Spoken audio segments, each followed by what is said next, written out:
Hey there folks, Rel here. In the background you'll see some gameplay from various titles as I share some thoughts on better gaming. Today I would like to talk about complexity versus accessibility. Now depth or complexity affects many aspects of a game. It determines how low or how high the skill floor or ceiling is. It also plays into the vast freedom of choice, or it can restrict or confine the player a great deal. The amount of complexity in a game can even affect how we as players perceive a game's community.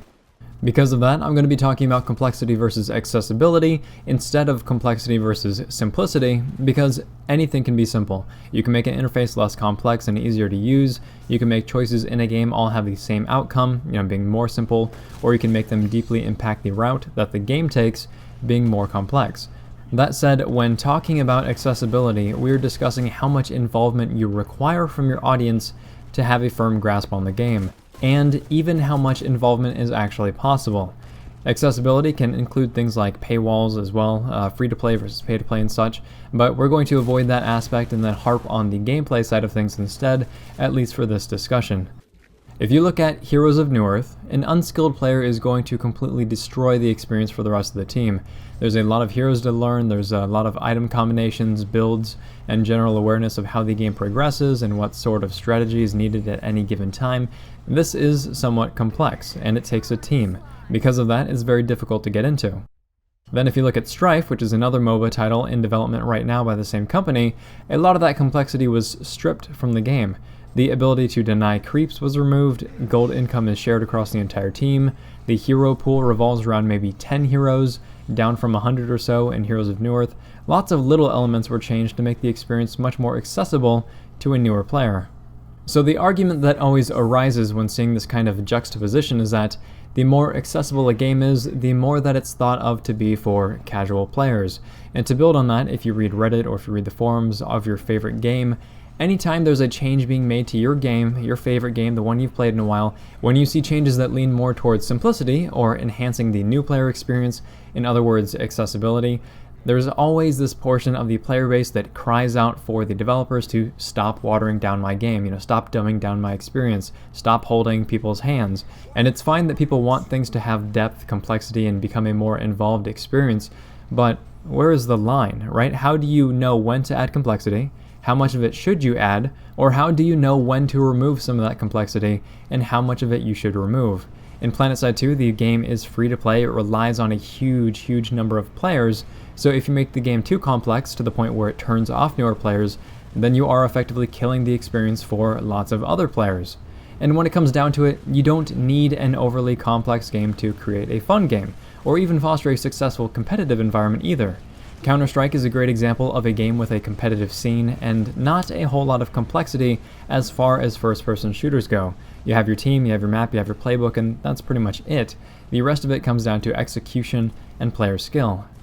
So again, where do you draw the line? Does Counter-Strike need weapon attachments? Does it need classes? Does it need abilities? Does it need parkour and whatever else in order to be a good, solid, and competitive title? No, absolutely not. That wouldn't be Counter-Strike. That would be something else entirely. Too much complexity can actually become a trap and even reduce possibilities instead of expanding upon them. World of Warcraft was a good example of this. In the earlier days, players could invest into talent trees with some significant depth. You had a certain number of points and you could spend them within 3 different talent trees per class.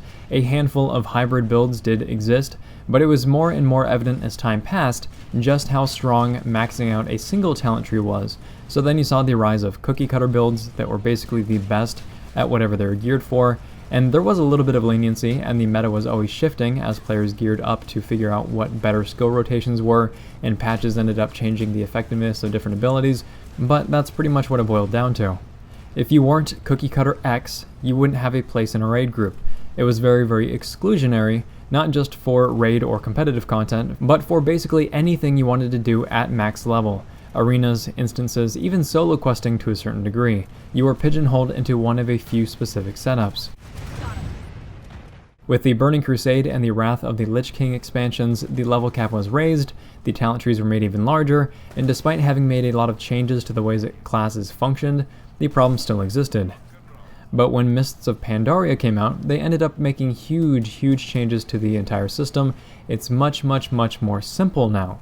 Now, the changes were made under the pretense that it would allow for greater flexibility for the player, thereby removing a lot of the mandatory cookie-cutter aspects of the game. Also, there is a link in the description below if you'd like to see an article on the history of the World of Warcraft talent trees, and it was posted a few years ago. As far as how that new emphasis on simplicity turned out, I really don't know. I stopped playing at Wrath of the Lich King, so maybe someone can chime in here and share how this change has impacted the game as a whole. Maybe it did cut a lot of the cookie-cutter aspects out of the game, or maybe it turned out to be a bad thing and made the game even more restrictive. I really can't say, but that always seems to be the challenge. Simple, accessible, easy to understand, or more complex and involved, requiring more time and energy to research, discover, and figure out what works well.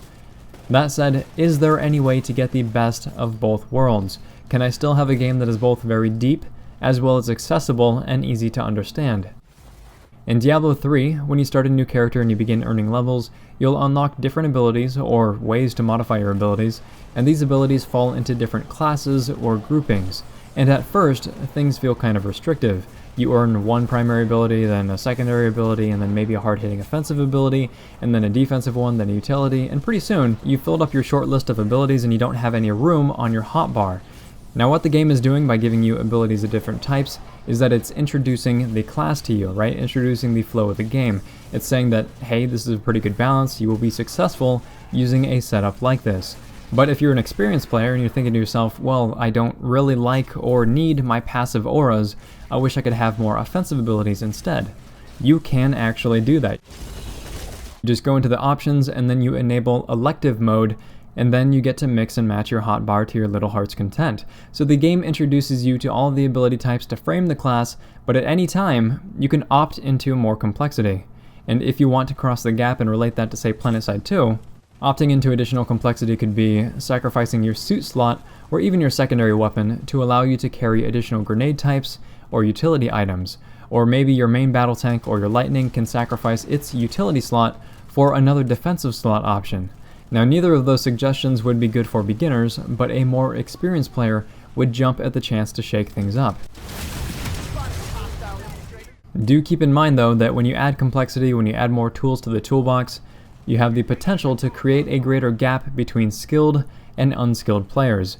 And in StarCraft 2, for example, it is extremely complex at the top level, but it's also very easy to understand and jump right into with minimal knowledge of real-time strategy games. And the way that StarCraft 2 quells this skill disparity is by using a ranking system. After a handful of placement matches, you'll be put into a bracket with players of equal skill so that you can both walk away from the experience feeling like you've learned something instead of just getting crushed outright by a player who has played the game for years. PlanetSide 2, however, does not have that sort of division. In fact, the game gets very complex when you're talking about organized players versus organized players, but organized versus unorganized players leads to the same sort of power disparity that all of those moving parts can create. Now, the upside though is that any player has the option of joining an outfit or joining a squad, so they can, on some level, be more organized and more competitive, and ultimately end up learning more than players who will constantly beat their head against a wall without making any progress. Outside of the squad and organized play though, the class system creates a very basic and accessible experience. Weapons and attachment options are limited and represent more flavor than anything else. The loadout system overall is very rigid, and at the end of the day, any player with a gun, be it skilled or otherwise, can still kill people and they can still die. The extreme emphasis on side grades helps close the gap on that power disparity in a one-on-one environment. But that also does not mean that there cannot be more depth in the class system, it just has to be done the right way. That said though, I'd like to end things by asking a question. In the game you play most right now, in which areas and systems would you like to see more complexity, and in which areas would you like to see the game become more accessible? If this video has been interesting, helpful, or entertaining, please feel free to like, subscribe, tell your friends about the channel, and do leave me those thoughts in the comment section down below. Thanks very much, folks. Rel signing off.